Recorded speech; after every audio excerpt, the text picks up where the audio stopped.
Hello ladies and gentlemen, my name is Vanilla Mexican 17 and welcome to the video.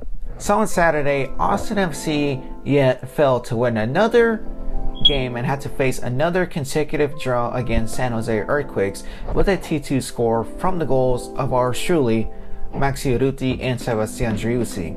We still haven't won a single game yet, and the last win we had was against Inter Miami back at Q2 a month ago with a score of 5-1, in which we all enjoyed that massacre.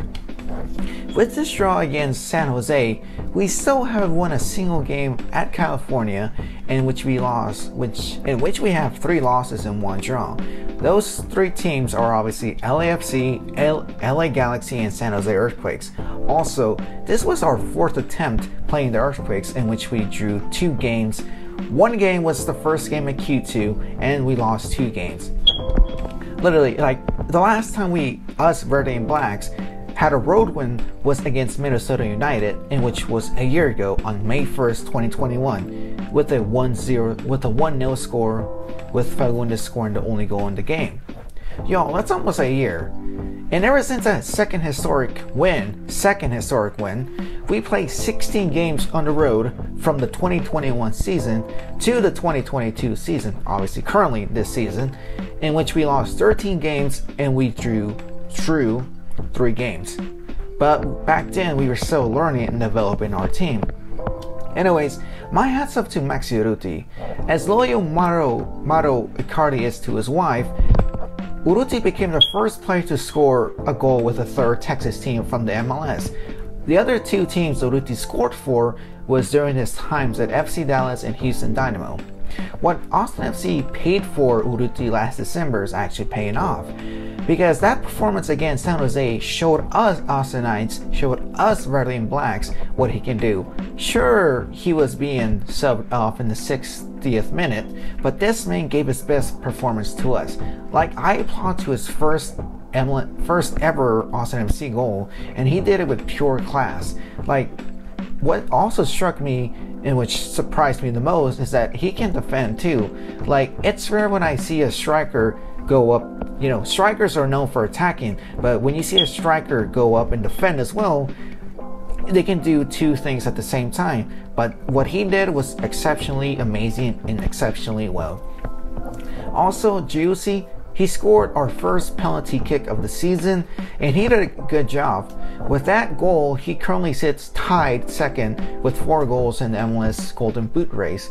Also, his goal meant Austin FC has a total of 13 goals currently in this 2022 season, and we're still the only team with the most goals for this season.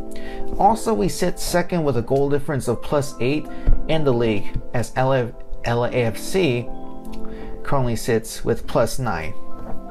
I know what you're probably going to say. How do you feel about Josh Wolf's substitutions? Well, my answer is, why would you remove our key players like Urruti and Fagundes off the pitch? Like, after the Driussi goal, Wolf should have subbed Keller for Finley, as Finley didn't do his best. He did alright, but not good for me. He would have a 5-3-2 formation with Keller being the 5th defender and have a park the bus method and move up Driussi from the midfield to the attacking spot to have an Argentinian partnership with Urruti and Driussi, and the midfield of Ring, Gallagher, and Fagundes. But like I said, with Urruti and Driussi being the 2 strikers, Argentinians, when they work together, they're known to kick ass. They're known to be exceptionally well. But still, like, for example, if Austin FC is up 1-0 and if we keep 60% of the ball with us the entire game, Wolf always has the urgency to make some dumb and questionable substitutions, like putting players who have no minutes, also bench warmers, and misplaced spots. Like, for example, how can you put a goalkeeper as a striker? Like, our key players take great advantage as we dominate the field against our opponent. Like, the right time to make a substitution is when there's 10 minutes left of the game, or when you see one of our players tired, or when he's injured. Moral of this, never sub the key players, because they'll give an opponent an idea and a great advantage. As to us, our weakness is the key players being subbed off, and that's a great advantage.